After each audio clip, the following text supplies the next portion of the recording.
sit up there, which I don't really want to do. You wanna create But I suppose if you're up there. I don't, yeah. Do you want to be You up wanna there? Oh, join me? Honestly, you probably don't even have to sit over there. There's gonna be plenty of council people that aren't gonna be here.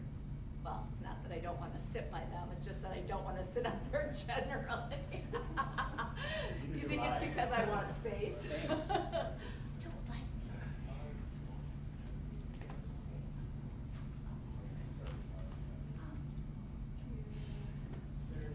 So is this basically gonna be the same thing 2 days in a row?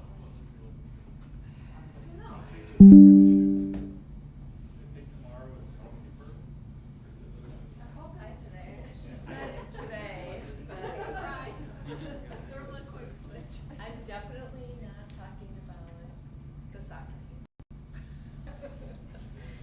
If that's what it's for discussion. Having good athletic things though is good for public health. I taught I coached ASO and United Soccer, so I Really? know a lot about both of those organizations. It was super. Yep. Finalized peer-reviewed study of the impacts of parking, tourism, recreation spending on community vitality. There's good What, data. what does that, what does he say? Generally, if I read it right, something like $100,000 Parks and Rec spending is worth 3.4% on the community vitality. Wow. Yeah. That ain't nothing. No, we've got, there are good data to connect. Yeah, but, it depends on what the details are. One of the problems that I just really dislike is like, you know, savings get put on like society as a whole. You know, it's like this amount of money that we spend on housing the unhoused, you know, saves all this money over here. But it doesn't save any money for the organization that put in the money for the housing. 'Cause it's like, Well, they're part of the whole, but yes, Yeah. not specifically. what the Yeah, way you got a lot of power today. I'm Yours really gets it uncomfortable mixed. with this. Where is everybody?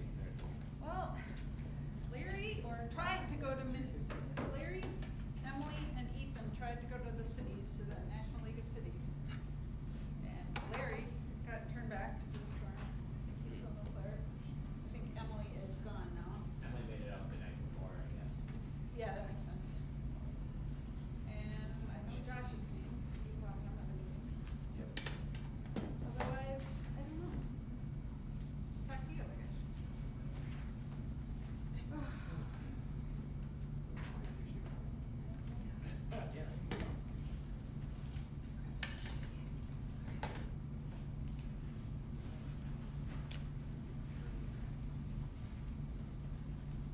Thanks for breaking down the long text. No, this is wonderful.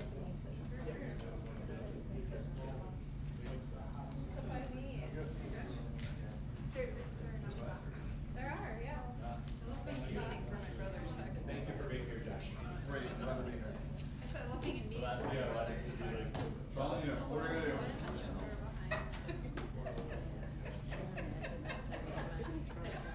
Brother works on many agencies.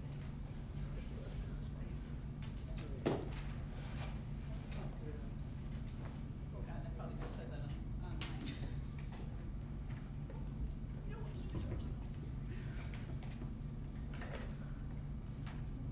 Okay. Did you say these were on?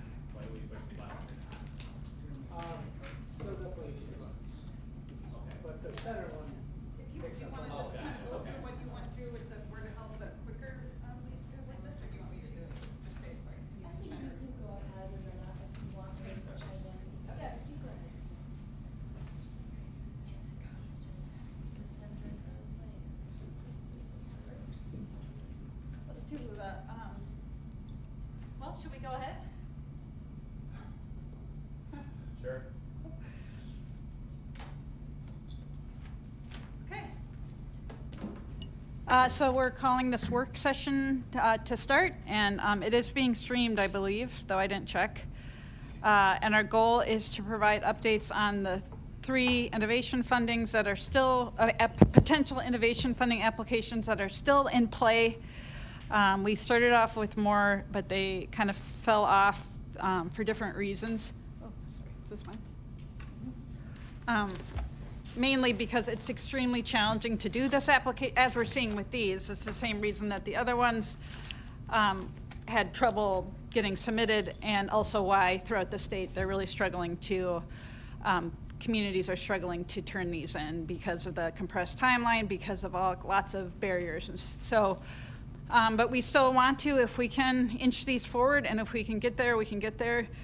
The good thing about it being so challenging in this round is that if you do apply, we have a much higher likelihood of getting funded than later applications. So if they make it easier, if DOR makes it easier as a result of the feedback from this round, then that'll be a lot harder to get accepted, especially because their priority is for public safety. Can you actually bring up the health department one first? And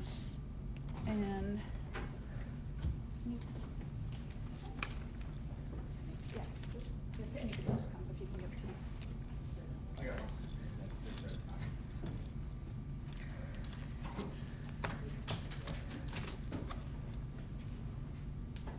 And if anybody else wants a paper version, especially, we see a lot of health department people here, so I can just email it to you, but if anybody else in the audience wants a paper version, I have some here. Probably Jeremy does. Here you go. Okay, so we did a little write-up trying to capture what the options is, the opportunity is, what we might have to do to accomplish it, what the risks are, and we're really just looking to loop you in and also get any feedback from you. It's, of course, complicated because it involves multiple jurisdiction or multiple governmental entities, so we can't just act unilaterally. We need a partner to agree. But I personally feel a calling or an obligation to get this as far down the road as I can with the tools that the city has to make it as likely as possible that the health department may be eligible for this funding. So just to go through this really quickly, since we just have an hour, I hope, and want to go through all three, but for a very brief background that Liska put together, the current joint city-county health department was formed in 1941, and at that time it merged what was then separate city and county health departments, and then they existed independently, and then they were joined together. It's quite autonomous, though it has connections to both the city and the county. It's pretty autonomous, and it's governed by the Board of Health. The health department employees are city employees. Their offices are at the county. They use some county resources like IT, and they use some city resources, and then they do some things on their own. Like they have their own HR person and finance, that kind of thing. In terms of how much is money may be at stake, we have contracted with Innovative Public Advisors, and they've been going back and forth with the DOR, and the DOR has been trying to work out their parameters for the grant application, and they have been just continuing to evolve as new questions come up. So it's not like a settled situation, it's just evolving. Back to the issue of why it's hard to be the first in line for a new process, but why there's benefits and also like challenges with it. So this is very briefly the health department's budget. The city in 25 we collected from our residents and then put into the health department about $2 million. And the county collected from their residents and put into the health department about $1.4 million. And then they have lots and lots of other sources of funding like licensing revenue, lots of grants. So that's for the total budget of $8.5 million. And so we hope that the funding eligible would be the city levy, and so basically their whole budget minus the county levy, because the county levy is not being transferred. The county is the receiver. And that would then 25% of that is 1.75 million, and then times 5 years is 8.8-ish million. So it's a pretty big, if that's the case, then it's a pretty good amount of money. It's not restricted, so they could put it all in their fund balance. I mean, they have to work it out with the county, but they could put as much as possible into the fund balance or to support with the transition or, and so it might provide like a buffer to allow them to try to figure out a path towards greater sustainability in the future. The city has committed to transfer our levy. So basically, right now, we levy people, give it to the health department. Like, as of July 1st, the county would levy those same people the same amount and give it to the health department. So it's just like, you wouldn't really notice anything on your budget, on your tax bill, except maybe it wouldn't be broken out from the city, it would be broken out from the county. Say, innovation funding, we don't, the city doesn't need that. That would go to the health department and the county. They would need to work out how to use that. If we don't apply, as I said, there will probably be future rounds, and we don't know what the parameters were, deadlines, amount of money, anything like that. The big problem is that, yeah, Okay, so I'm really, highest level. yeah. So I understand that third column, the 1.2, is the grant money that goes to the health department, the city's levy. Sorry, Claire, microphone on. Microphone, sorry. We are live stream. Okay, good.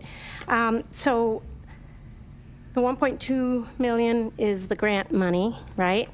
So, No, sorry. Yeah, the grant money. No. so, and the sorry. 2 million that the city levies now and goes straight to the health department, that would go, the county would then levy Yeah. that amount and Yeah. give it straight to the health department. Right. That 521,000, can you, Yeah, so that would be, there was some thought that maybe it would just be 25% of the city's levy, which would be 521,000. So it seems to us, and though they, as I understand it, the DOR did just confirm that it is the full amount, but we really never know until they see all the applications that come in, because like it's their first time. So it could be as low as 521 or as high as 1.75. okay, so, 1.75 could be the highest. It just Per seems year. like that 521 and that 1234 got added up to the 17. Oh, yeah, I probably shouldn't have put anything in those columns, but yeah. So that 1.7 is not supposed to be an addition of those two items? It is an addition. Go to the sum. But I understand that's the sum, but I'm confused because I think I'm understanding from Stephanie saying that the innovation funding is somewhere between 521 and what? 12? 1.2? 1.7. 1.7. So basically, because you take the county out. I it's- see. So they're not that getting innovation. 1.2 is something else. It's other money that comes in. They have 5 million in, you want to explain what that is, Lisa? So when you look at the 2020. You want to put your microphone, sorry. Thank you, sorry. When you look at the budgeted amounts, the 2 million, you can look at the actual column is fine, but the 2 million is the levy from the city, 1.4 levy from the county. The 4.9 is all other sources. Gotcha. And what DOR staff have said is that everything but the county levy, so that row, could be included at the 25%. So the 1.2 is 25% of the 4.9 million of other sources. So in the end, if the DOR does say that everything but the county levy is eligible, it would be up to 1.7 million per year. There's also been communication that the only thing that's transferring is the city levy, and then only the 521 would be eligible, or would be the grant amount. Thank you So very that's much for the explaining question that to right me. now. I gotcha. Are we okay with just jumping Go in, for or it. do you want to? So I have a question about some of that non-city, non-county money. Is any of that stuff that we're eligible for because we are a city-county department? You know, I mean, like if it was just a county, would they be like, oh, this is only for municipalities or something like that? Do you know what I mean, like for grants? Because, you know, my guess is that probably over half of what the city-county health department does is within the city limits as opposed to just the county. So what would that Do you get what I'm asking? I do Okay. get what you're asking. Our revenue sources come from lots of different places, so some of them are very dependent on the location, yes. Some grants we've received, although currently we're not receiving those grants, but we've gotten the city health dashboard grant was specifically because we were a city health department. So if we weren't a city health department anymore, we wouldn't have those funds. Other things, we get our revenue sources only because, we're in a county and we test wells. So, we don't have wells in the city. So there's a mixture of funding sources. The regional funds, which are significant, they're grant funding, are, I would say the majority of those are there because we are a city county health department and have the structure we do. We are able, our colleagues often look to us to bring in regional projects that benefit the whole region because we have a Board of Health that can fairly quickly process those grants, say yes to those grants and process them, and bring in short-term staff, which is not typically a simple thing to do in my peer county. So they often look to Eau Claire for that. Does that answer your question? Yeah. Should I keep going? Sorry. Okay, so back to the deadlines. We have to have this intergovernmental agreement in place by March 31st, and then there has to be implementation by June 30th. And the intergovernmental agreement can be very simple. It doesn't have to spell out like all the ways we want to collaborate going forward, but those can be spelled out in additional MOUs or contracts, but they are not required for the March 31st deadline.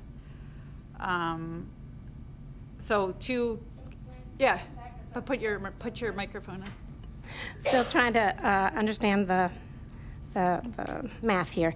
So the 521,000 city levy, that's part of the innovation grant that the DOR has confirmed would likely be at least that much, right? Where would that money go?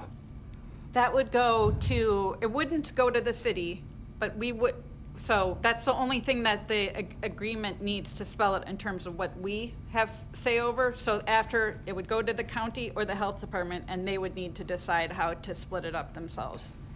So it might be used for some of the transition. It could, like, if the employees have worse health insurance or like more higher deductibles under the health insurance, it could go to supplement that. It could go to pay people to get transitioned over. It could be for just go into the fund balance, especially if it's that higher number. Or maybe, and Lisa might have thoughts. I don't know if they've talked about it at all or anything. Because I'm trying to understand, where's the cost saving for the city? It's really not a cost savings for the city at all. It's just trying to prevent them from getting really decimated over years to come. So like, we don't really have a path to fund all of our departments, and the health department is really important. And I'm just really, I and all of us are really worried about its future and want to figure out some way to help it get to a fiscal stability. And so it's just one way to, support one of our departments. And we wish to do it with more, but this was the only one that, some of the other, like, if you think about other innovation funding, like the library has to join up with another library, and they don't have any history of working together, so it's really hard to do in a short period of time. But the health department has an extensive knowledge of both the city and the county, so it's a partnership that's really strong. And those are the ones that are best able to take advantage of this because they don't have to start from scratch on relationships or like culture and stuff like that. So it's insulating the health department from future financial woes on the city side. Yeah, and county side. It helps them also on the county side? No, the county has the same problems that we're Right. having, so that it's likely that from both the city and the county, they'd be facing cuts, and this would be a question for Liska, but if they could think of an alternative structure that has more kind of legs in terms of fundraising or contracts, or like that Liska mentioned, the regional aspect, like, could it have a regional lab? Could it be, so that's sort of like, to me anyway, and I would encourage Lisa to chime in, but that might be something they explore through this additional revenue. Like, is there some way to map out a path to long-term stability? And maybe there isn't, I just don't know. But Is that something you can comment on? Sure. I think in the model that's being proposed, that the city manager just walked through, it would be a transfer to the county. And in that model, the county would make the decisions about how much funding and what the priority programs and services are. So they have the same structural deficit that the city does and would have to make decisions about that. The current structure, one of the values of it is that the Board of Health in the end makes those decisions, and the levy portion coming into the Board of Health for budget decisions has been most typically based on net new construction. So the same kind of increases that the rest of the city budget and the county budget get, that percent increase has been applied at the health department. That's been the historical model. I think related to your question, Councilmember Serrano, is that in that model, the board has been able to make a decision about what to do with that levy and how to make sure that residents get the outcomes they need. We have a really strong working relationship with the county, like we do the city, and we, are confident that we would have those conversations with the county board in the same way moving forward. But there is no guarantee that the health department levy amount would stay the same in any way, shape, or form. So I think that would be entirely a county board decision based on county administrator recommendation. Yeah, and that's true every year, of course. So, I think what we've had historically is something a little different. And I think as City Manager Hirsch has named, we have been exploring perhaps a slightly different model, a commission model that has been talked about a little bit, that maybe is also eligible for this innovation fund, but is something that needs some more time to get some legs under it to see how to make that work and cost savings that way. Thank you so much. I got a few. And just to say though, so right now, and this is in the last section, right now it's structured so that the health department and also the library are supposed to get our net new construction, a percent increase in levy equal to our net new construction. But as we all know, that doesn't keep pace with the other, like growing population, growing inflation. So they are experiencing the same loss. It's like it's their own they're kind of like a smaller version of what the same exact thing the city is happening with the city. And they're not insulated, so our police and fire are quite insulated because they are mandated services and they're under maintenance of effort. So they're not in that same category. So that's what makes them vulnerable, and others like recreation and the library and our administrative departments and that kind of thing. Go ahead, yes. Yeah, so my questions are, so you said this wouldn't, for the 2027 budget, this wouldn't actually save, the 2077 budget, this wouldn't actually save the city any money. It doesn't save the city money, but it avoids us having to cut them. Yeah. Sure. And so the innovation funding goes for 5 years, right? Yes. So what happens to the funding for the health department after that? Well, we're transferring our levy, so it is possible that the county could decide to spend it all on a different purpose. If they kept it in the same place, they would have the same dollar value. It's just that instead of me paying through my city tax bill for the health department, now I'd be paying through my county. It's the same amount. It's going to the same place. It's just the vehicle is getting passed through the county. But my hope would be that that the money would either as much of it as possible could go into their fund balance, which is like an endowment basically for them, or it could be used to do like feasibility studies for some other model, if there are other models that are more sustainable. I don't know enough about that. If there is no other model, then it doesn't really help. So would that mean then the Board of Health that we have it now kind of exists because of this like teamwork with the county. Yeah. Would that model be defunct then, if it was strictly the county, basically paying for the whole thing? Because I actually really like that. I think it insulates the health department from sort of short-term political machinations, in a way that, you know, like we saw during COVID, like that type of health thing becomes incredibly politicized. And it feels to me like that model kind of insulated them from that to a degree and let them work a little bit more scientifically as opposed to politically, if that makes sense. I think the thought would be that, I mean, and again, this is would be up to the county with the health department, that they would look to try, that's what John said, was that they would explore trying to transition to this commission model, so it would be semi-autonomous, similar to the airport. But like, yeah, once we wouldn't have any say over that, so there's no guarantee that that would happen. I don't think the commission model's been explained. Can someone just, like in 2 minutes, kind of explain the commission model? Sure. And it is just an idea that was being explored as one option. The Airport Commission exists as a specific governmental agreement between Chippewa County and Eau Claire County with very specific parameters around it, how much funding, what the board looks like, what they're in charge of. And it has been proposed to look at potentially a model like that for the health department. As far as I know, another one doesn't exist like that. The only 3 models in the state that are in statute are a city health department, a county health department, or a city-county health department.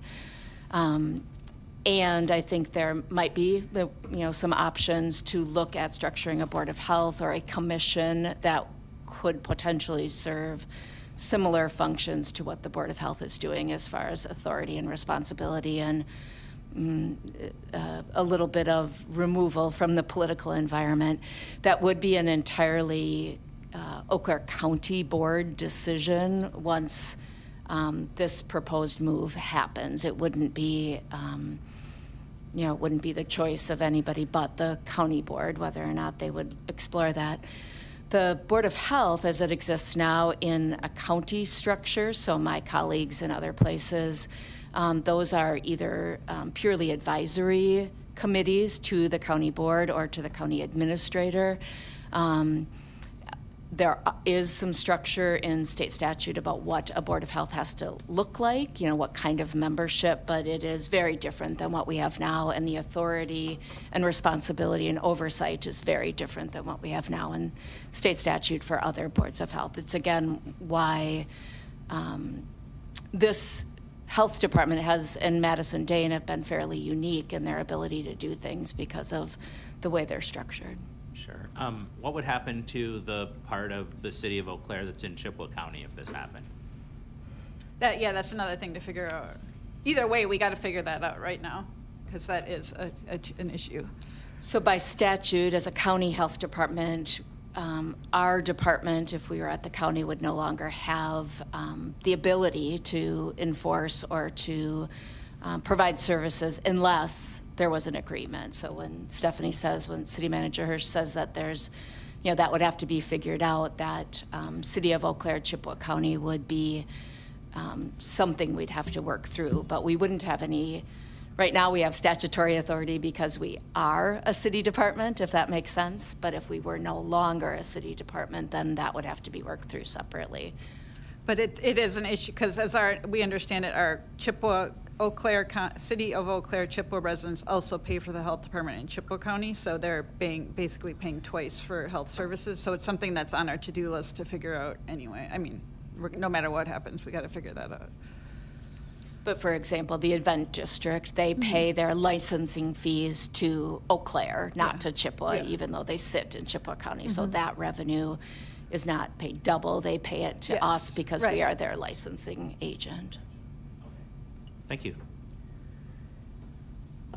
Yeah, Larry? So the county has to approve what you say? Right, so What- this is, sorry. What about if they don't approve it? Then we just go back to the drawing board, or we maybe consider for a future round. I mean, we don't know. So basically, the next steps are, I am just feel so strongly to try to do what I can to move this forward, because it is a lot of money, and I really am struggling with all the cuts that we're making to all these really important groups citywide. So I would love to see it happen, and would love to do whatever work is required.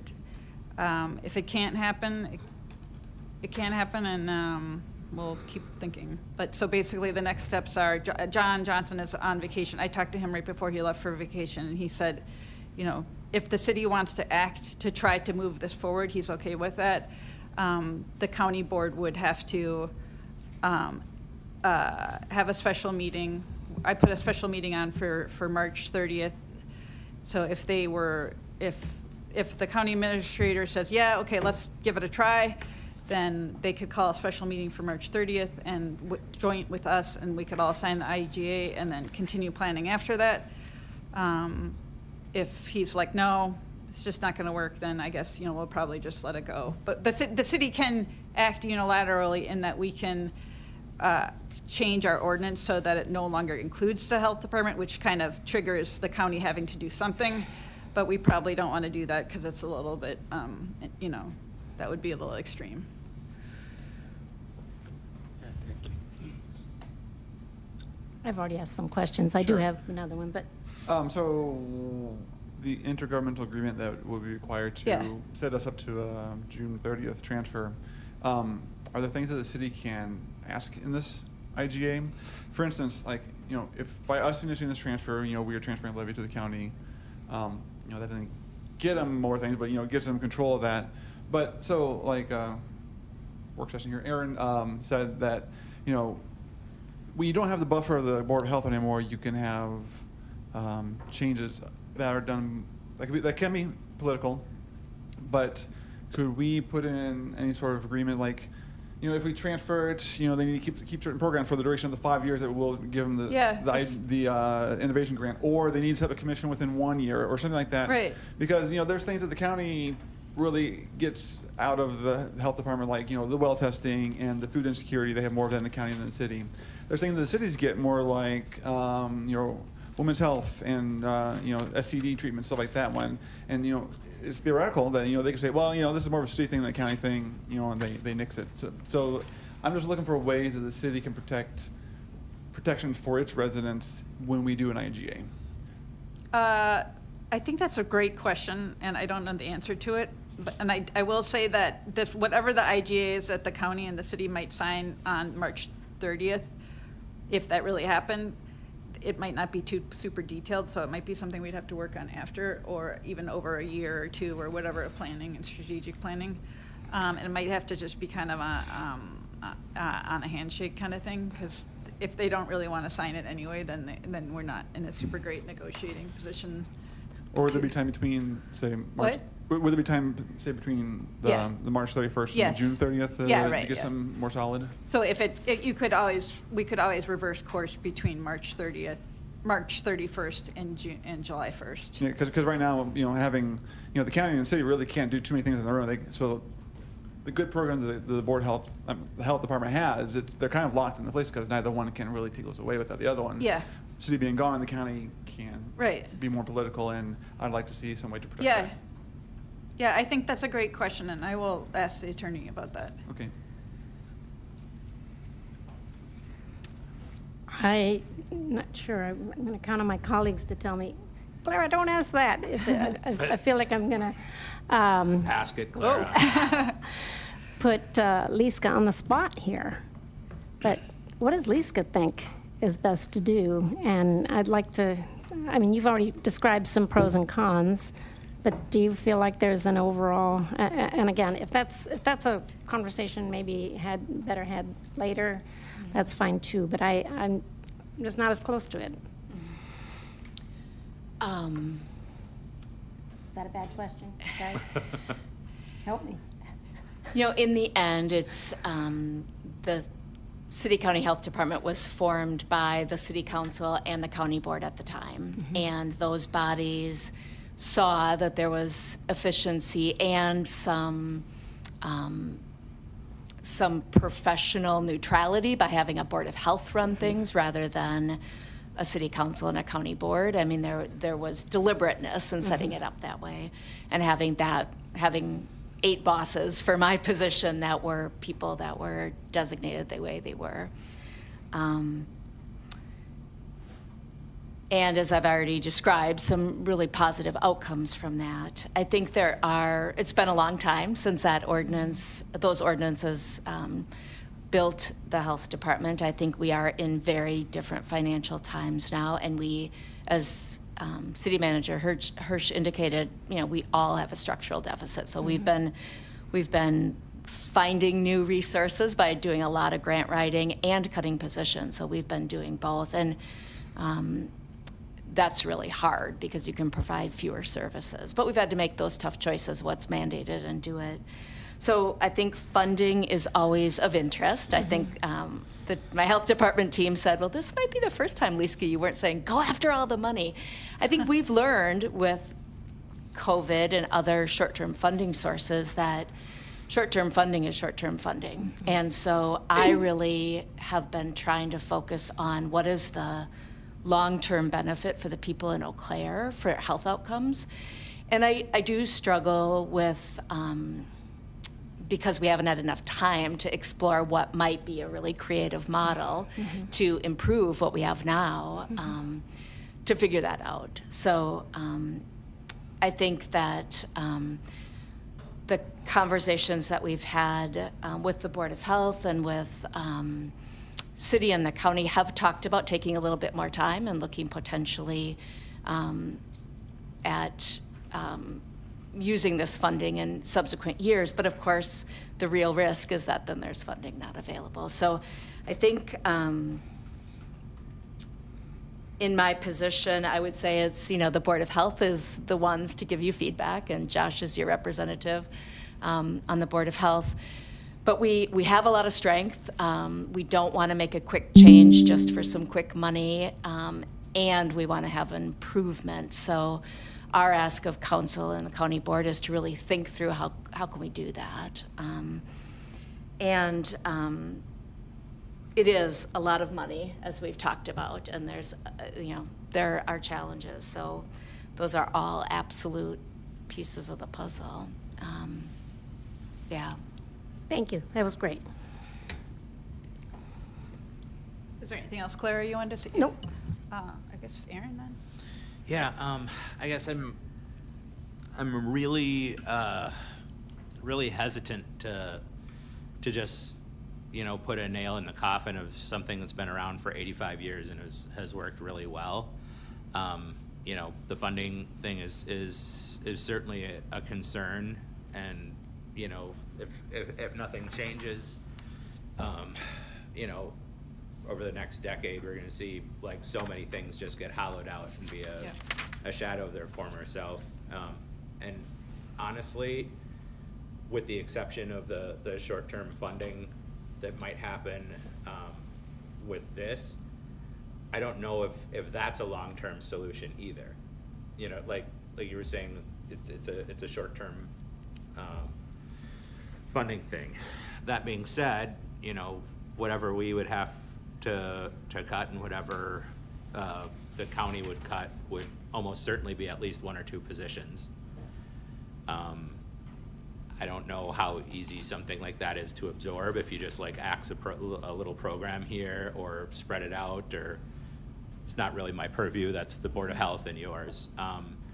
But I guess my concern is another concern I have is just that if we do this, we're kind of locked in for at least 5 years, maybe longer. If the political situation in the state next year looks much better, and some things start getting fixed, part of me is wondering if we're going to regret having done this.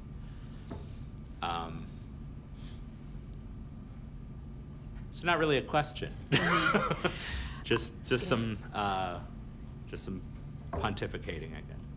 And obviously a legal question that you may want to ask, but it is my understanding from statute that once a city-county health department is no longer, a city couldn't re-enter that agreement or couldn't have its own city department. It's a, kind of one in and done. So it might be a decision, and I know, again, might be a legal question to ask, but it's my understanding that would be the decision. And then the county would have some decision to make about whether they'd want to enter a commission model, which might engage the city, but that city-county health department by statute, the way it's written, if I understand correctly,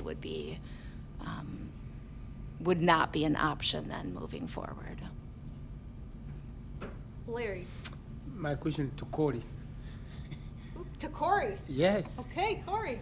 Corey, I look down here, they say transferring about 60 employees from the city to the county. How much money from the health side, the insurance side, and the payroll side will it save?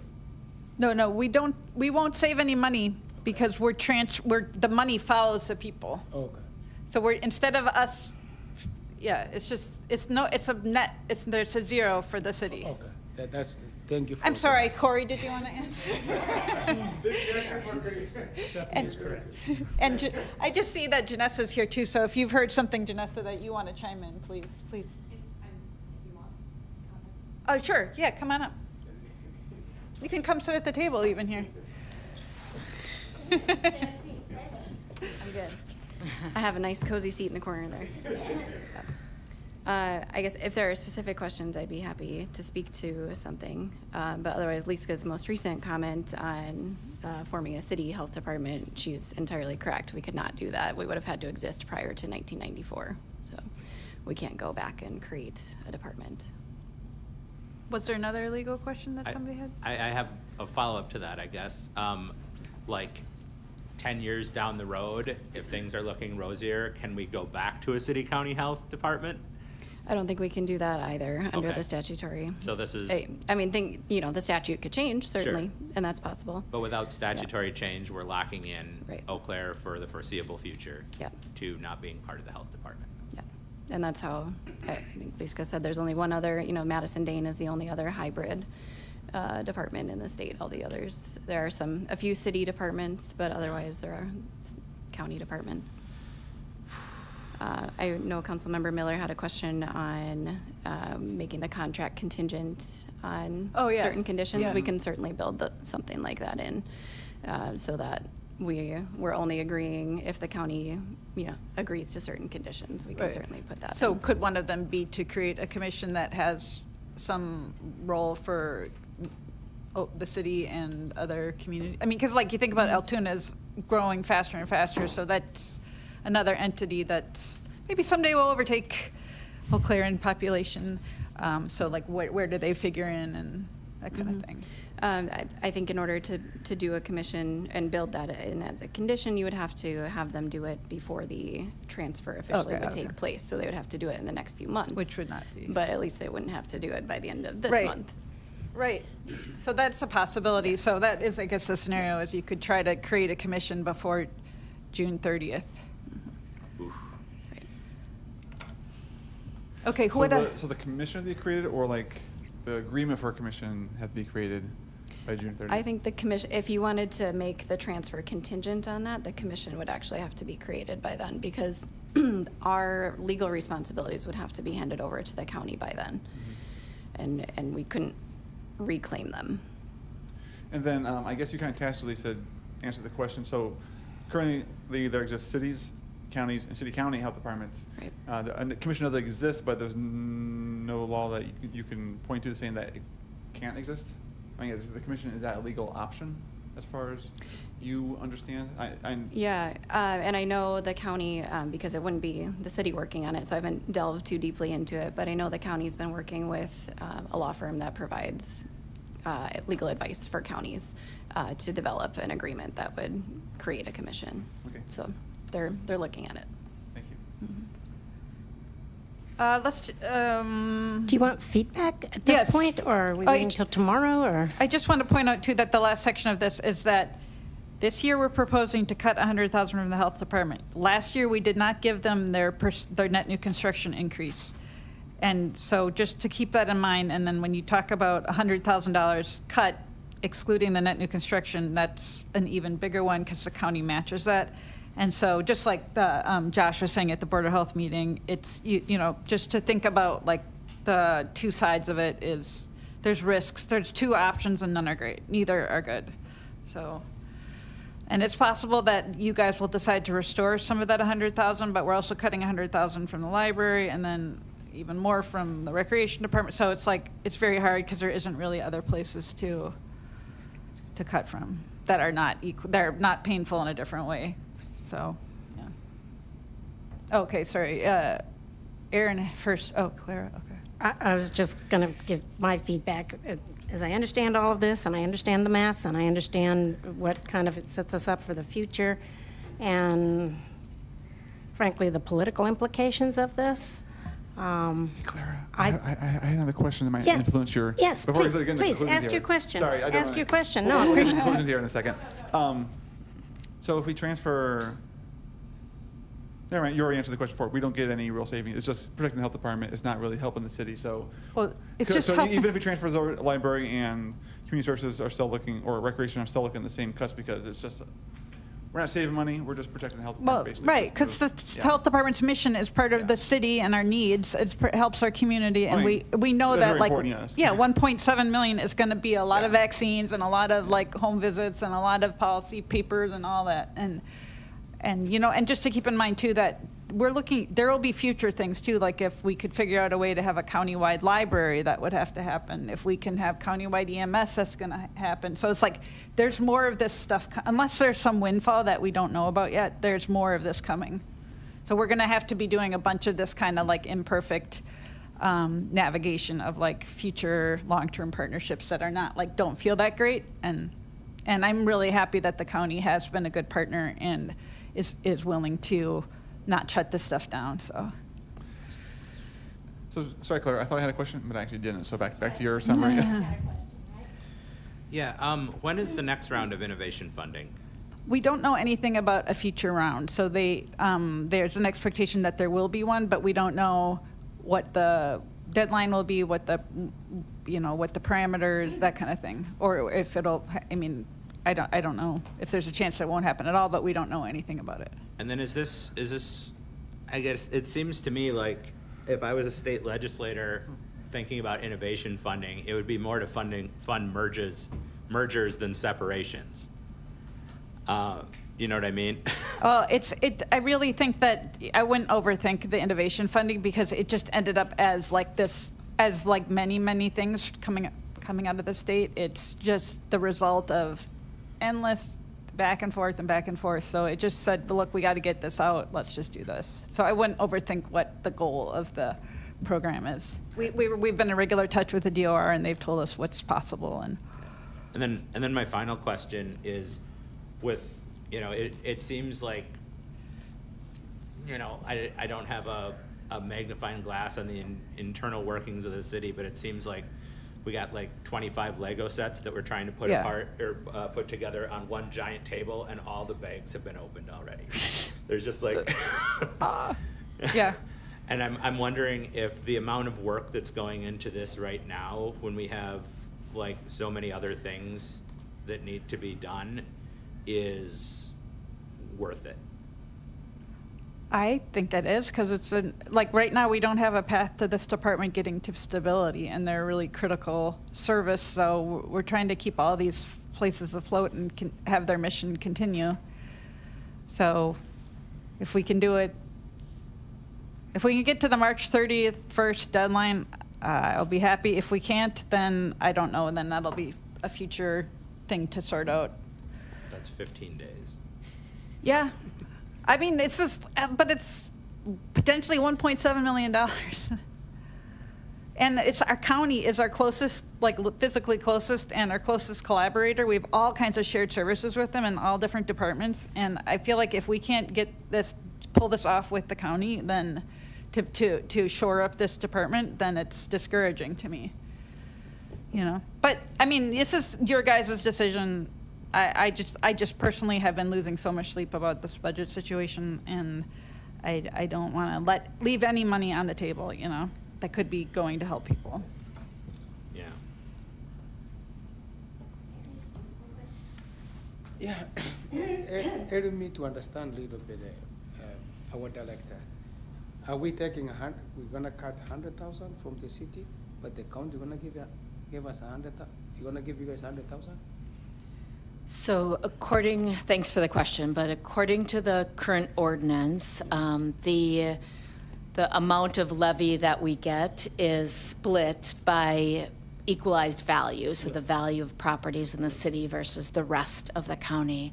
So when the city decreases their levy amount, it proportionally would decrease the county levy amount. So we've estimated that right now because we don't know what equalized value would be, but it typically is,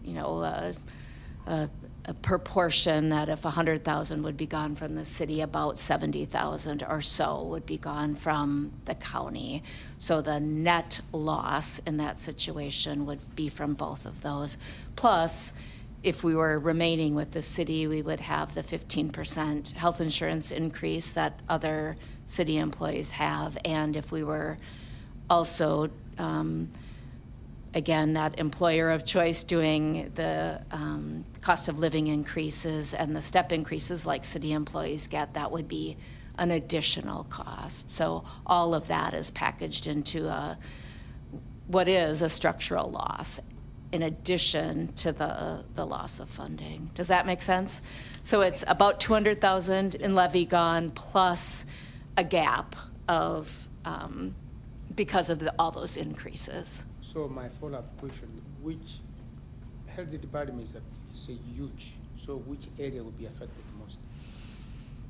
Yeah, the question about area is a difficult one. We, every year with the Board of Health, work through what's mandated and where can we reduce FTE because we've had to with that same structural cut. This would be a bigger one that we would have to do that.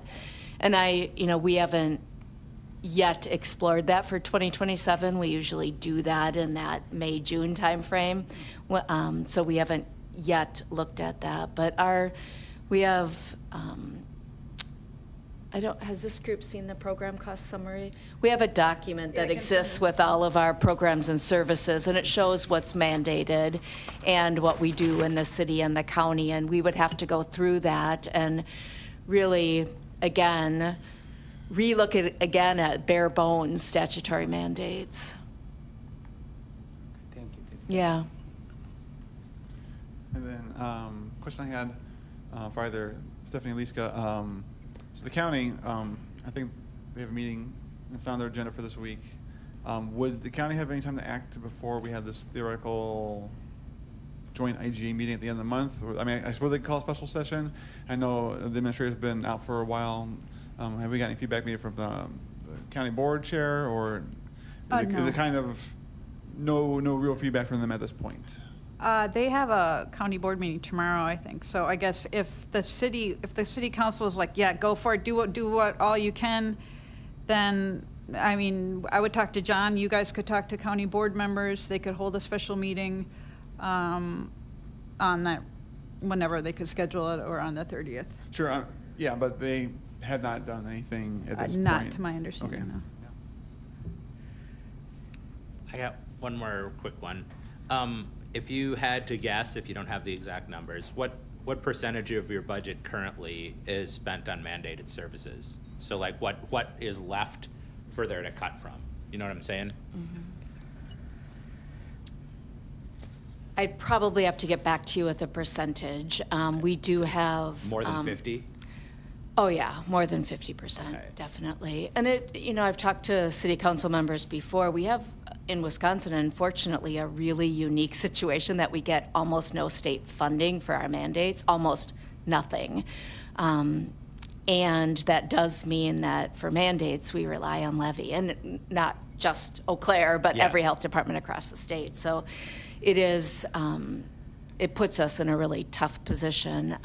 We also use uncertain grant funds for mandates, and so does the state health department. So it is well more than 50% of our budget is is funded by levy and is funding mandates. We also really focus our grants on either mandates or specific community health assessment priorities. So that's, that's how we don't, do things unless we can really focus it in on those priorities and the mandates that we have. Thank you. So I think, Stephanie, I think you're asking for feedback. Yep. I first want to just really acknowledge the intention here is looking under every rock for money. When constituents ask me, what are you guys doing about the budget? What are you doing about the budget? I'm like, we're looking under rocks. We're just looking for any kind of money we can find. So I appreciate that, and I see where that innovation funding seems attractive for keeping the health department more whole than the foreseeable landscape as being sort of, all these employees being part of the city and getting city health benefits and all of that. It's hard, hard situation. But I don't feel like we have a compelling case to proceed here.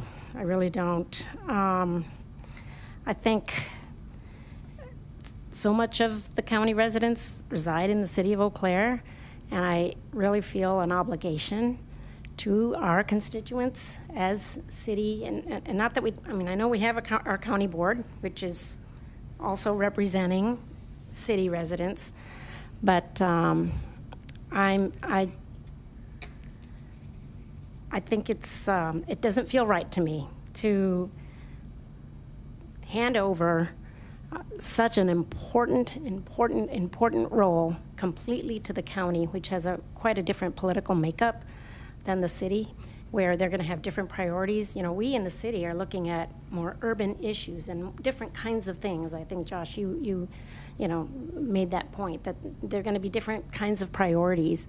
And I feel like we're lucky to have a seat at the table to be partially funding. Once we are no longer funding, even if there's a commission or whatever, if it's not part of our levy, I think we really lose a voice in terms of what the health department can do. So I don't feel like it's compelling. And again, this is short-term money. And then, the possibility of losing other regional funding, because of our current structure, because we are city, county, that it gives us the ability to have more options for grants. I think I heard that. That was a good question, Aaron. So I just don't feel like it's a compelling case. And also, same thing, we're spending, I know, a lot of time and energy trying to get this done and trying to do our best, like to bring good ideas forward. But I'm just not feeling like this is going to protect the health department.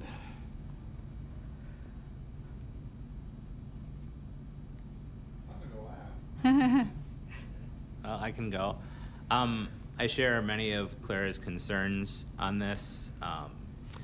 I also, next year is going to not be great for a whole bunch of municipalities, departments, everything, right? Everybody's just looking at you see the waterfall coming, right? It's like, what are we gonna do? How can we stop this? But if things change after that, I think I would much rather have had or have the opportunity to rebuild something collaborative under the current model with more stable funding than not, I guess, in addition to what Clara said. And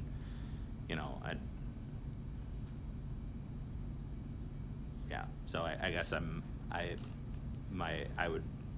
would say probably not to this right now.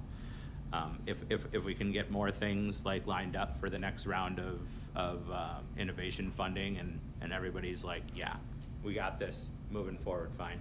It just feels really, really fast. 2 weeks is not a lot of time to make sure we have all this stuff. I'm sure I'll get out of here today and I'll be like, 5 more questions that I wish I would have asked, right? Come back tomorrow. I'm planning on it. It might just be the same four of us again, in which case, I don't know. That'll be quick. But yeah, so I guess I would say, you know, I'm interested in hearing more about this commission model. I'm interested in seeing what sort of pieces can be put together, and maybe if everybody's on board with something different, once we get to the next round of innovation funding, and we can just, here it is, you know, every I is dotted, every T is crossed, and we're ready to go with it, then, you know, great. I'm just, it's 85 years of Eau Claire history, and it seems like, you know, that people always ask me, I shouldn't say always, people have asked me, it's been like 6 people, you know, they're like, you know, Eau Claire seems to have some sort of magic about it, you know, compared to some other places, and I don't know what it is, but, you know, I think the sort of like level of collaboration that we have might be part of that, and it not something I'm eager to dispose of, I guess. So. Yeah, put your mic on. So for me, I really enjoyed this discussion, and as always, I prefer the community to be included in this conversation. I don't think it's a good idea for us, city council or a county board, to make a decision without the input of the residents. I think for the last, whatever you said, 80 years? 85, the city and the county, they have had a good relationship. And there's an old saying which says, if the car is running well, you don't need to fix it, or you don't need to take the mechanic. If something's running well, we can modify it, but we don't need to destroy everything. That's what I feel. For me, those are the things. Let's involve the community, and if there's few things we need to modify, we can modify it. But to change everything to like a county instead of the joint agreement, I think is, I don't think it's, for me right now, I don't think I would agree with that. Yeah, thank you. Well, Aaron, earlier you asked like, what's the goal of this innovation funding? Like, it should be like, keep stuff together and then break it apart, and it's about collaborative. And then I think that actually this is just it's a mechanism to limit the scope of government footprint and have governments do less. I think it's I find that antithesis to what we should be doing, and providing more services. I think it's the Board of Revenue making us do less with less. And if they really wanted us to do good stuff, they would just fund cities better, they'd fund counties better. We won't have to sit around here hunting for scraps over who gets what and how to shift this around, and beg for 5 years of money and then have it all blown up in the end. So I'm pretty getting riled up just saying this. So that being said, because we don't have that choice here, we have the cards we're given.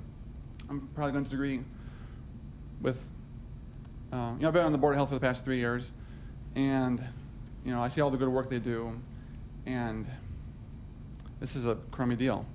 But if we go with it, they're going to get up to $1.7 million of funding for the next 5 years. What comes after that, we don't know. But we don't know what happens if we don't cut them off after 5 years as well. Community input. This is the kind of part where the buck stops here. Like, we're the elected officials, so we got to make a decision. So, I appreciate getting feedback, but I think we need to make a decision. It doesn't feel right. I'm getting worked up about it, but Stephanie and Kitty have to go in and crunch the numbers and like, okay, if we don't do this one, where are we going to get the money? And This doesn't give us any money. well, okay, sorry, yes, but the health department will get this extra. They will get the money. So I'm talking from Board of Health. I'm a member of the Board of Health, and I see what they do, and this will protect the Board of Health. So it's not about the city; it's about the Board of Health. What is best for the? If they get the $1.7 million per year for 5 years, we're not going to get that if we don't do this, and they're going to get slashed. This will give them $1.7 million for the next 5 years. So, and also we need the county to weigh in on this as well. We can't move forward without the county doing it. So I think we should, I think we need to take the prudent steps to prepare something for the county. The county might come along and say, no, not understood, and then nothing happens, and then we're back to where we are now. But I think we should take the steps to at least draw up the agreement, to have something ready. And if the county wants to go with it, then we can talk then. But just to say no and close this door at this point, I think that would not be wise for the protection that the health department would get from this. So I'm in favor of moving forward, just drawing the paperwork and have something to present to the county.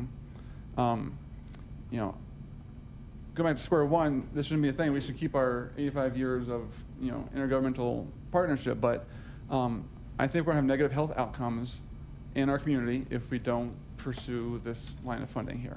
So I don't like it. Okay, so how about this? That was all really helpful, I think. And tomorrow, I'm talking to John. We're meeting with the some of the administrative people here to talk about like what would actually be the mechanics. We'll talk again tomorrow. Maybe there'll be additional people. Maybe you have more questions in the meantime. And then, yeah, we'll get to either go, you know, inch forward or don't inch forward. That sound okay? And yeah, just as a reminder, like, we're presenting you with options, and it's just extremely challenging. So it's going, anything we say no to, at the end of the year, we're going to have to get to a point where we've said yes to about 20 things that are really painful. So just keep in mind that, you know, just keep that in mind, because that's really where the work is coming from, is us trying to queue up these projects, and they are all bad. And so when we present them, people say no, and then we say, okay, well, we'll go back, and then we pick another one, and then get that work. And then plus, it's really hard to do community engagement, because community engagement takes a lot of time. And so, like, you can't even get to the point of community engagement until we get some kind of, like, anyway, it just takes, the whole thing is very hard. Okay, so I'm gonna switch to Hobbs, because we do have one ICE person here. I do And- just want to say I really appreciate that, the difficulty here. Yeah. I really do. I don't think there's a right answer, and I don't think there's a wrong answer. There's just the best that these guys especially, and all that. So just to point out, there's a bunch of health people. Raise your hand if you're a health person. You want to point out your staff here, Aliska? You want to just introduce your staff?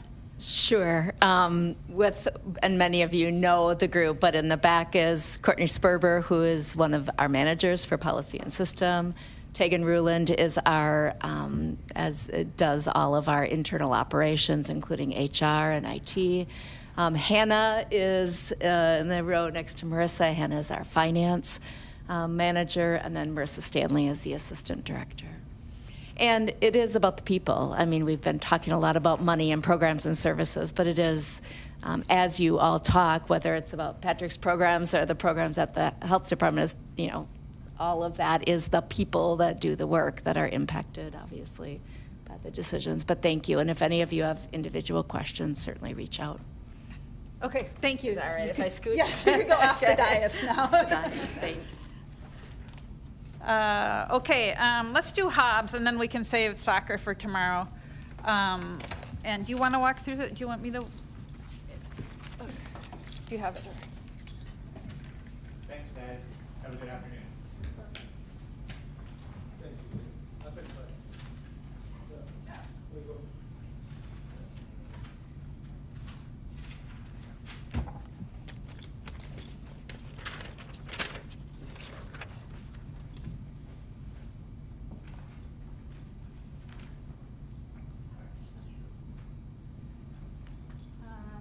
Did you want me to slide through this, Pat, or do you want to? I'll do it, and then, Yeah, because I might be faster. Start however you. Okay. Let's go give this to Jeremy, though. Should we have a time limit on today? What do you got? You want to go till 5:15? Or longer? I'm free until 7, but I know not everybody likes the meeting as much as I do.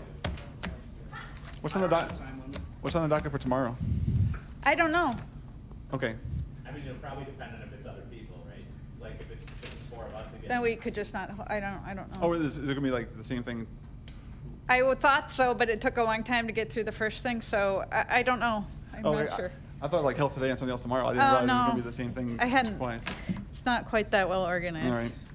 Okay, I'm gonna just go through this pretty quick. Does anybody else need a handout?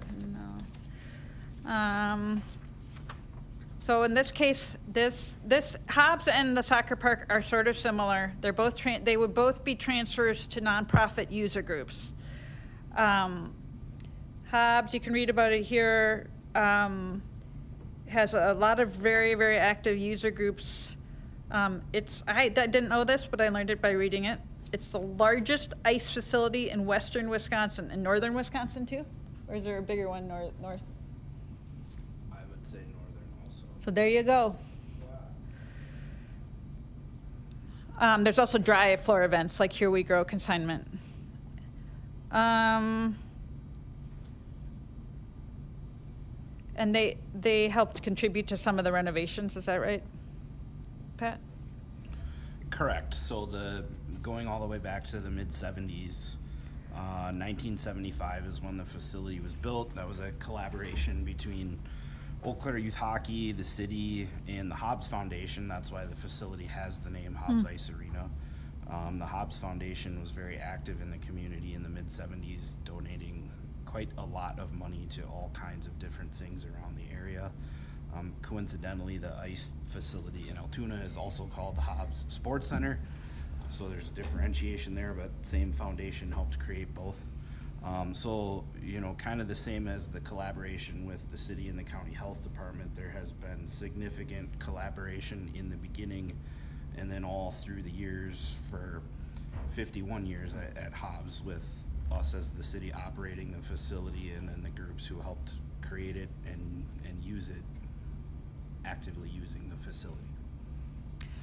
So this next section shows you it's like a very shortened budget. The biggest one particular line is the debt. So we're paying on debt for prior improvements. However, there are also a lot of capital, like future anticipated capital needs. So if we were to plan to use this for the next 20 years, I don't have a dollar figure, and I don't know if one of the finance people do, or Pat, or Dave, but it's like in the millions do you know how much it would cost to bring it up to? It would be significant, and I would hesitate to put a number on it without Right. an updated analysis. Good idea. Okay, so, and then, because Pat is so amazing and his whole team, they have been, and the user groups have been involved, they have done an amazing job of recovering the cost of operating it. So they get almost $1 million in operating revenues, but 1.1 million. Is there? Expenses. Oh, and expenses. Okay, well, I don't know. Pat has a clarification, but basically there is still some subsidy, but mainly it's this capital. I mean, if there weren't the capital, if they weren't trying to maintain these, like, I guess ice is pretty expensive to maintain because it requires big chillers and stuff like that. So if they weren't trying to maintain that, then it would be it would be like break even. But since we are, and since there's a lot of deferred maintenance, that's kind of raises a question. So we are proposing to, can I say the name of the partner? Yeah. Okay, so we're proposing to partner with Eau Claire Youth Hockey, and then they would be the operator of it. And there's like parameters that we're trying to work out. In this case, we would transfer the debt payments to them, and give them the innovation funding. Is that right? Yep. So there's 25% is $330,000 a year in innovation funding, or about 1.6 million in 5 years. So they would, yeah. Sorry, could you go over that portion again? So working with Eau Claire Youth Hockey, what would we, you said that, I didn't quite follow. Can you just repeat that last section? Like what would the arrangement do with, as far as the funding with our partner? You go ahead. Sure. So the debt service, we'll call it, is $400,000. And that is inclusive of debt payments from the 2009 renovation at the facility and then a 2019 renovation at the facility. So as City Manager Hirsch was indicating, if it weren't for those, operationally, Hobbs would be in the black. So the idea with the innovation grant funding is 25% of the expenses. So for using even numbers, if that was $1.2 million, that would be $300,000 of grant funding. The idea is that would be transferred to the operating transfer party, and then they would make the payments on the debt. And then there would be still a little bit of a gap to make up amongst the the involved groups to get to the difference between what the city has currently been supporting Hobbs at and the revenue that has been getting generated by the groups, plus the debt service amount. Does that help? Yeah, true, the numbers are kind of close to each other. I didn't realize which number we were talking about, so, thank you. Can I ask my clarification, so say it in my words, to make sure I'm on the right track here? So I see 400,000 in debt service, so we would transfer that debt payment to the new entity, and they would get, we think, we're projecting a grant funding of 330,000, so they would make up that deficit somehow. What happens after 5 years? That's my question. That debt is only, will be paid off by 5 years, but the expectation is that these 5 years are planning years, and so there is a long-term plan developed for rink, for ice in the Chippewa Valley. So basically, they'd be increasing their revenue to cover the gap within 5 years? They would find a way to get more revenue? Pat might be the best person to talk about this, but there is, over the years, there's been a wish to have a new ice facility. And so the question is, do we invest in Hobbs as an ice facility, given that it has a lot of capital issues? Or do we build new but how do you make that plan? Because it has a lot of different user groups. And I don't know, can you say something? So, couple questions there. From the group's perspectives, on the revenue side, they're already doing things like partnering with community organizations, charging participation fees, those kinds of things. So they would be in charge of their own revenue. Currently, we charge them to use the facility. We also bring in some advertising revenue that we generate ourselves. On the expense side, one of, I think, the main opportunities that the groups would be able to take advantage of is similar to what we've already done with the concession stand, where Eau Claire Youth Hockey is utilizing volunteer membership of their people to run the concession stand. Expand that model to the overall facility, and they would potentially be able to take advantage of that model to do things like cleaning in the building and all of the things that we are currently doing as staff. In theory, that could also be applied to operating the resurfacers, maintaining the ice, and all of the things that we as city staff are currently doing. So that's how they would make up the gap? Correct. But I still don't understand what happens so the debt will be paid off in 5 years? I'm not actually Corey? sure on the breakdown between the two.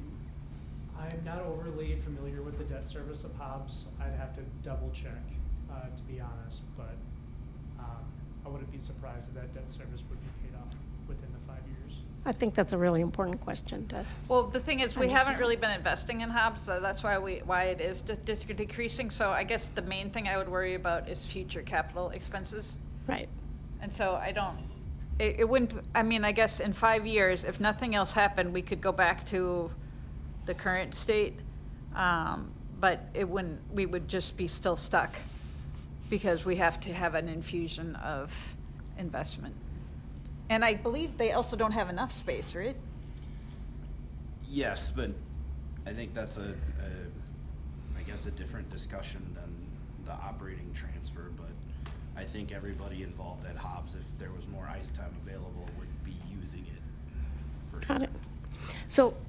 So the city would save $400,000 in our operating budget that we're paying right now in debt service, That's my general understanding. funds? And what we're paying is the difference between the net of operating revenue and operating expenses, which in 2025 was about 148,000 net positive. So 2025 operating subsidy was about $250,000. So that's the number that would potentially be saved, or roughly that number in this arrangement. But plus additional, but that undercounts what we should be doing for capital investment, right? Correct. I'm sorry. taking the capital investment off the table for right now, I'm trying to get a handle on the operating.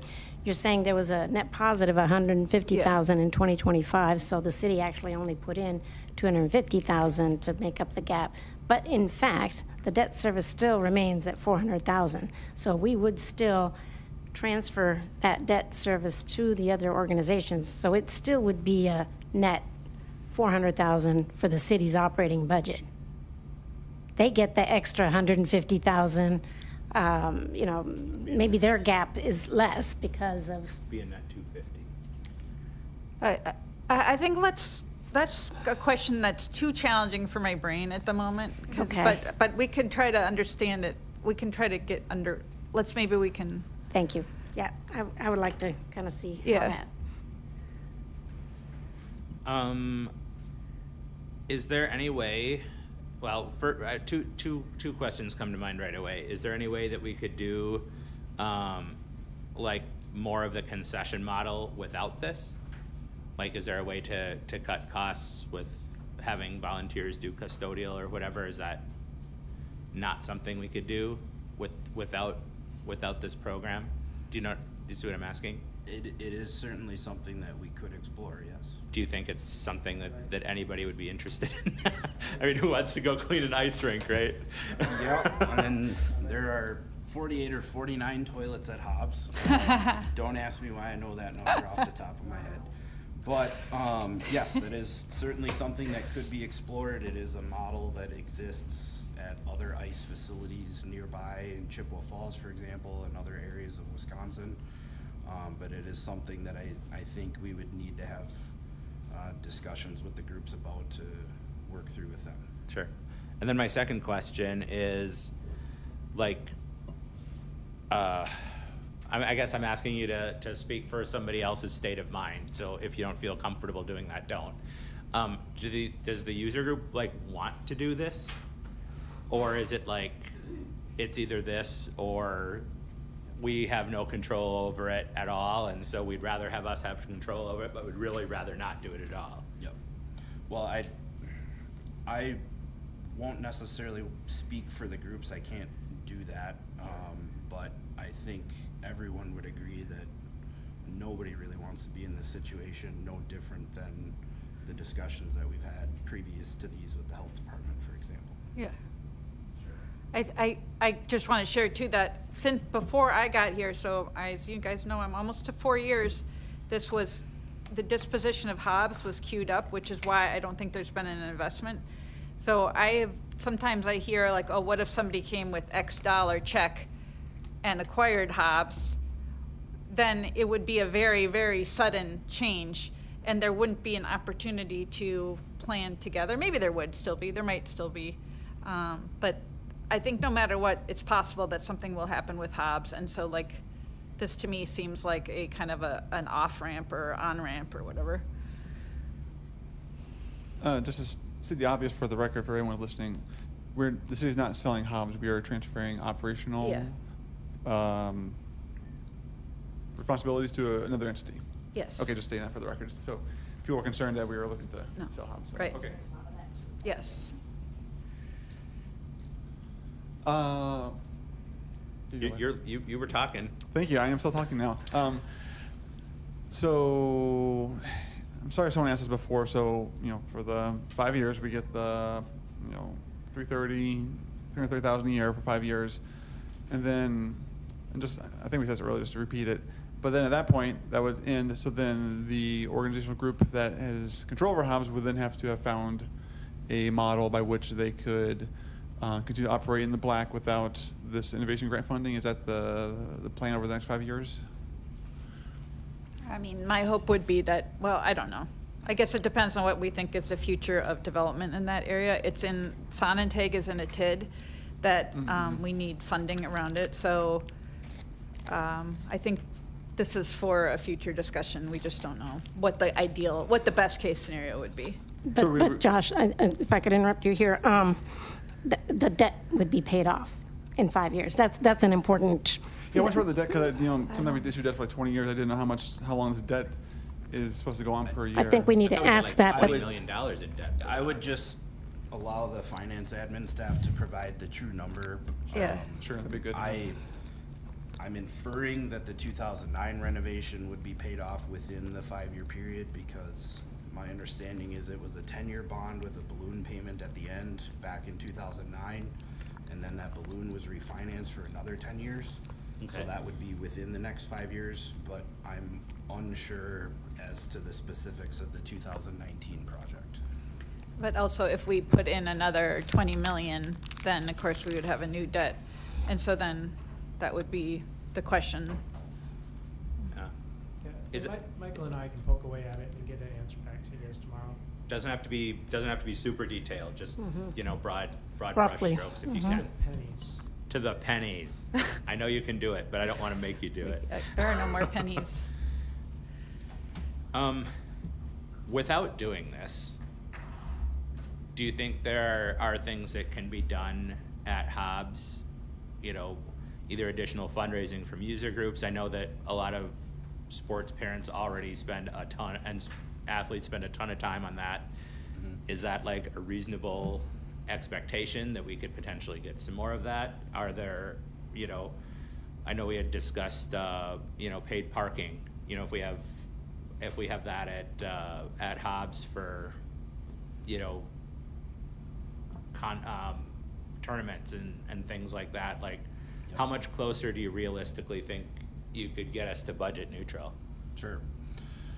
Well, I guess if I had to choose, I would be quickly figuring out revenue potential on paid parking as opposed to potential other alternatives.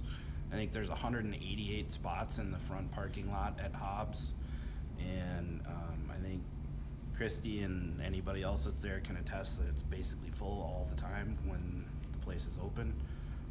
So I think we could come up with what maybe like game day only or event only revenue could potentially look like.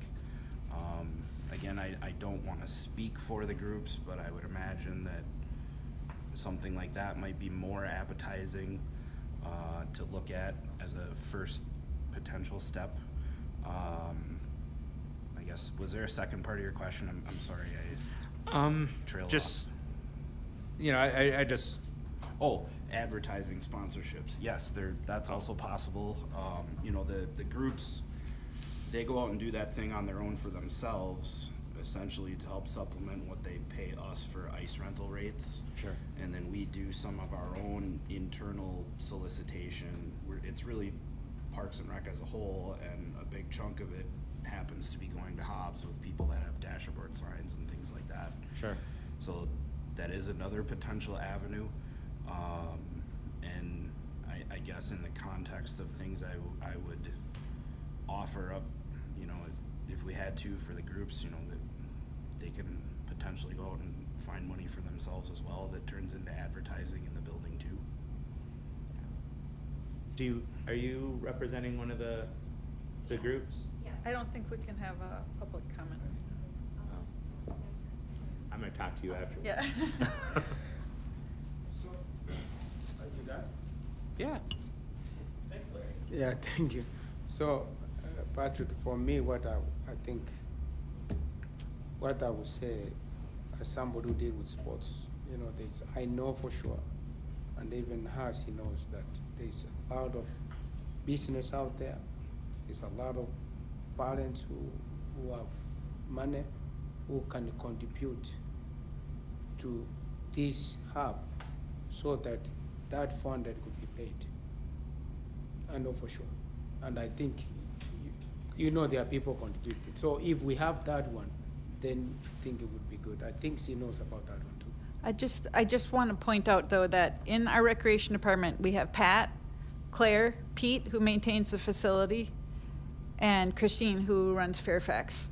So we don't, and Pat is also increasingly going to be tasked with, like, working with Visit Eau Claire on our tourism master plan, our Riverwalk, corp plan, and stuff like that. So there really isn't, we don't have bandwidth to do more than we're doing now. Like, just, so that's partly why anyway, and I just want to say Pat is, like, this is his whole life, so he wants it to succeed and has a lot invested in it, and, but we don't, this is why I was thinking anyway, if the user groups had more, autonomy, then maybe they could pursue ones that we wouldn't have the capacity to.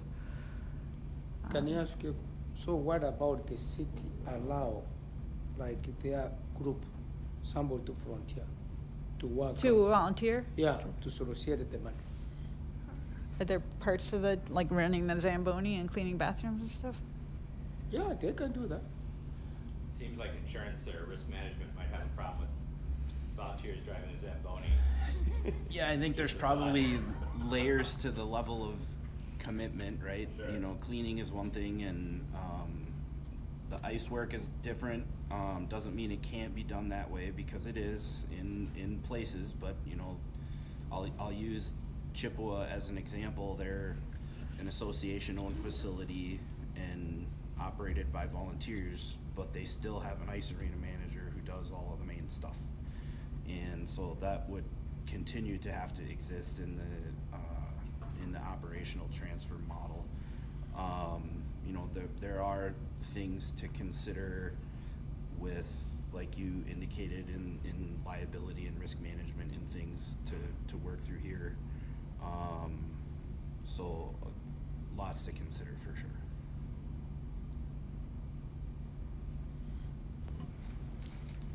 Go ahead. Oh, I was going to. I have a question. I have a question. I'll reformulate. All right. So in one of our previous conversations, we had talked about that the city would still pay insurance in the interim. So is that sort of comprehended in this chart here? I think that this includes our insurance, our debt payment, and so they would pay, no, I don't know, we have to look at it, but basically there's some things that we would keep because we're holding on to the capital maintenance, so I don't know if insurance is one of them or not. That's what I'm wondering. Again, I'm kind of trying to, in other charts, we said it was 300,000. Here it looks like the debt service, if we transfer, it's 400,000. I think we just don't quite know until we work out these details, but it's somewhere between 250 and 300. It's similar, it would probably be along the lines of the innovation funding. The insurance that we would still pay. No, the savings. Okay. Because I thought we had said we'd transfer the whole debt service. The thing here. is, we have to transfer the debt because otherwise it's not eligible. If we don't transfer it, then it's not eligible to receive the innovation funding. So it's kind of like a little bit of a. I think that's a good one. I think it's a good thing to transfer, but, okay.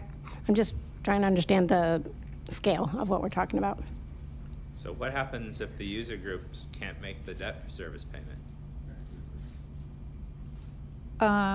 Like, if it's transferred over, they get the debt service is, let's say, 400,000. The innovation grant is 330. That's still 70,000 to make up. What happens if they don't? Well, they currently has about $1 million in operating revenue, so they should be able to make the debt payment. If for some reason it all falls apart, then it would just come back to the city. Okay. It's still our facility, and we would. But how does that, I guess, if we're transferring What's your Micah? If we're transferring the debt load, then how does it come back to us? We're just like another. No, they're paying our debt. They're paying on the debt, so if they stop paying the debt, we would pay the debt. It's still our debt. Okay. We would get the innovation funding somehow? No. No, If we don't have a partner, we don't get the innovation funding. right, but, okay. So it would just wash out. All right. Are you looking for anything else, or just? Yeah, feedback. I mean, we. Okay, yeah, we can come back tomorrow. Josh has something to say, though. Well, I was gonna say, we still own the facility, and if we can get $330,000 a year for 5 years, and the MOU topics. I know there'd be one community partner that owns it, but everyone else will get to use it as they are now, and I don't see any bad drawbacks to going forward with this.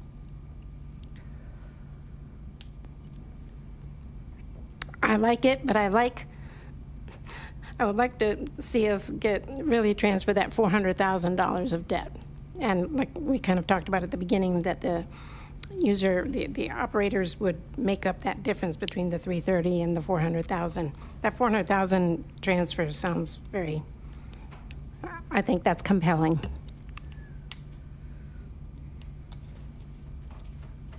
Larry, you're going to DC? No, I canceled. Oh, you canceled. Canceled everything. They canceled my flight. Oh, sorry. I had an accident. They canceled 3 times, so now. No more. Yes, my car, they all traffic. Okay.